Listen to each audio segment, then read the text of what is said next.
Medical కళాశాలలకి వాస్తవంగా ఎవడైనా సరే ఎక్కువ ఇస్తాం. ఇంకా ఒకప్పుడు మెడికల్ కళాశాల వచ్చిందంటే ఆ జిల్లాకి గొప్ప, ఆ ప్రాంతానికి గొప్ప.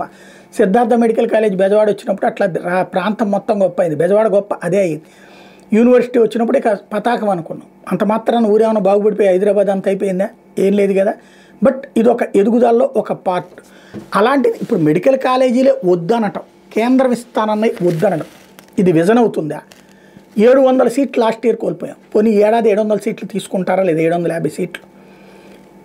ఇది కోల్పోవడానికి కారణం ఏంటయ్యా అంటే తగిన ఫ్యాకల్టీ లేదు, మేము తగిన మౌలిక వసతులు కల్పించలేదు, దానికి ఖర్చు అవుతుంది. ఈడ్చిపెడితే అంతే, మొత్తానికి కలిపితే ఒక 5-6 వేల కోట్లు అవుతుంది.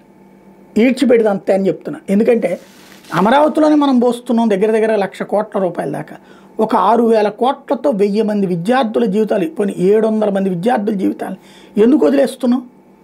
ఏడాదికి 750 చొప్పున ఎన్ని సంవత్సరాల పాటు మనం ఎంతమంది డాక్టర్లు పడతారు? ఇందులో మధ్యతరగతి వాళ్ళు ఎంతమంది బాగుపడతారు? ఇప్పుడు ధనికులకు మాత్రం మెడికల్ సీట్లు అన్నటువంటి నుంచి ఈ జిల్లాకు ఒక మెడికల్ కాలేజీ తర్వాత ఒక చక్కటి అవకాశం వచ్చింది మనకి. దాన్ని సద్వినియోగం చేసుకోకుండా ఎందుకు మనం వదిలేసుకుంటున్నాం?